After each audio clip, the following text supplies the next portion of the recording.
And the imagery that I want to share with you is one that will help you understand the larger concept of Surah Al-Asr.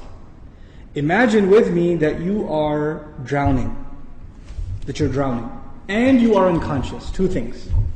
You're drowning and you're unconscious. Do you have a lot of time? If you're drowning and you're unconscious, do you have a lot of time? No, you don't have a lot of time. Which means your time is running out. And you know in Arabic, what word is used for when time is running out? The word for that is Al-Asr. Al-Asr literally means time that is running out. It's the last part of the day when the day is running out. It's time of Asr prayer. Okay, Asr literally comes from Asir, juice that is squeezed out, time that's being squeezed out of your hands. Asr al-thawba even it's used. That you take a cloth that is drenched in water, and when you squish it like this, all the water comes out. Asra as a verb is used like that, right? To squeeze it out. So Allah talks about this time. You're drowning, you're unconscious, your time is running out. What's the first thing you need to do to be able to survive if you're in that position? If you hope to survive, what's the first thing you're going to need? What do you think? Wake up. That's the first thing you're going to need. If you're unconscious, then you're finished. The very first condition has to be you have to wake up. And even if you were in the most wonderful dream, and in your dream you were enjoying the greatest success, you're driving a Ferrari down, they have these car commercials with the hills and the highways on the side, the water on the other side, right? You're in one of those cars, the top's been dropped off, and you're just cruising along the highway, enjoying life. That's your dream. But when you wake up, what do you realize? You're drowning. You're underwater. That's the first condition. You have to wake up. Once you do wake up, you say, oh man, this is a nasty reality, and I was enjoying such a good dream. I should go back to sleep. If you do that, what kind of person would you be? Insane. You'd be insane. Or someone at least who has no courage to accept reality. Because they found reality to be very difficult, they decided they're going to put themselves back to sleep even though they woke up. Does this person, if he drowned, can he blame anybody else? The one who woke up and went back to sleep? You think? Someone who never woke up, maybe, right? But the one who woke up said, this is not good. And they went back to sleep. They have no one to blame but who? Themselves. They have no one to blame but themselves. Now, let's imagine that they did wake up. What do you have to do next? Oh, it's pretty bad, I'm drowning. Even if you don't know how to swim, will you not use every muscle in your body to make certain kinds of motions to go towards the surface? Wouldn't you do that? And you will make certain kinds of motions that make you go further down, and certain kinds of motions that will make you go up. And once you discover which ones help you go up, you will only do those, right?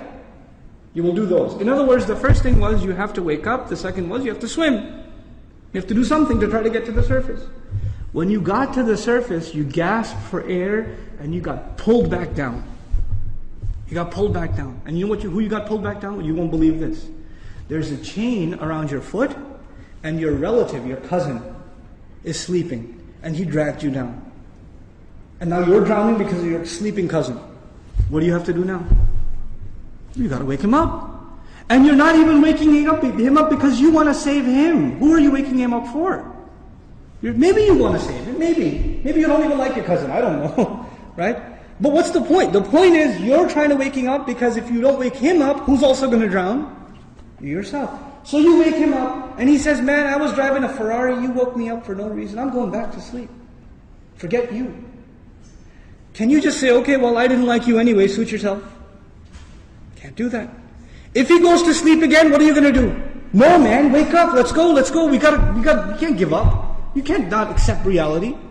And you have to keep trying to wake him up until he finally says, okay, fine, what do we do? He says, you say to him, let's swim together. Both of you come up together. The third time, you both get pulled down by your grandmother, by your aunt, by your neighbor, by your son, by your daughter. Does the process continue? The process continue? There's a 4-part process to this people surviving. The first was they had to wake up themselves. Then they had to try to swim. Then they had to tell other people that they're tied to, this is the truth. Let's go. And even if they got tired and one of them said, man, I can't do this anymore. We've been doing this now over and over again. I don't know if I can do it anymore. And the other one says, no, We are all going to survive together. You have to do this. Come on, let's go, let's go, let's go. Keep going, keep going. You ever seen those kinds of movies where they're trying to escape from some army and one of them gets tired and says, I can't run anymore. And what do the others do? Come on, let's go, we can do this, we can do it. And they get him to run anyway, even though he thinks he can't run anymore.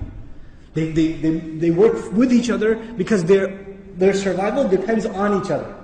They work together desperately. What does Allah say at the end of this surah? First He says, إِنَّ الْإِنسَانَ لَفِي وَالْعَصْرِ. First of all, time's running out.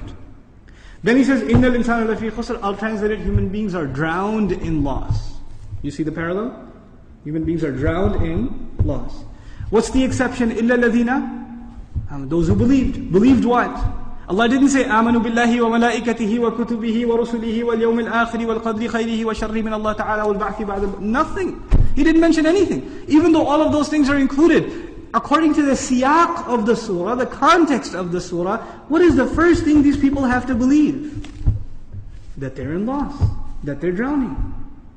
And if they do come to believe that, and they correct their iman, what's necessarily going to happen? They're going to swim and move upwards. How does Allah describe this action? وَعَمِلُوا الصَّالِحَاتِ. They do good things. They do things that help reconcile the situation. By the way, salih is an adjective here, salihat, جمع مؤنث سالم, which is literally means that which corrects something. Something was wrong and it corrects it. So they do actions that correct the situation. Literally like the guy trying to swim. But because they were tied to other people, what else did they have to do? وَتَوَاصَوْا بِالْحَقِّ. They had to tell the other the truth. And it's not even أخبروا عن it. They told them about the truth. No. You have to wake him up and let's go, we have to go. No matter, and over again. Tawasi even has takrar in it. It has repetition. Over and over again they said, this is the truth, this is the truth, this is the truth. You know why? Because the people you're trying to save, even if you wake them up temporarily for 20 minutes, 30 minutes during a khutbah, guess what happens when the khutbah is done? They go back to sleep. They start drowning again. So what do you have to do? You have to go and wake them up again. Then they get sleepy again. Then you got to wake them up again. This is tawasi bil haqq. And you might get tired of doing it. You might become impatient. So Allah also adds, وَتَوَاصَوْا بِالصَّبْرِ. You got to keep doing it. Sabr means consistency, constancy, perseverance, patience. You got to remain on point. You got to keep doing this. Because your survival depends on it. In the end, if you do all of these things but you have no patience, and you give up, you drown too. So even if you had iman, and you had good deeds, and you told people about the truth, but you didn't have sabr, you still drown. So how many conditions do you have to fulfill to survive? All four. All four conditions are required. They're critical and they're necessary. Which is why there's a wa in between them. You see the logical progression from iman to amil salihat, to tawasaw bil haqq, to tawasaw bil sabr, beautifully articulated in this surah.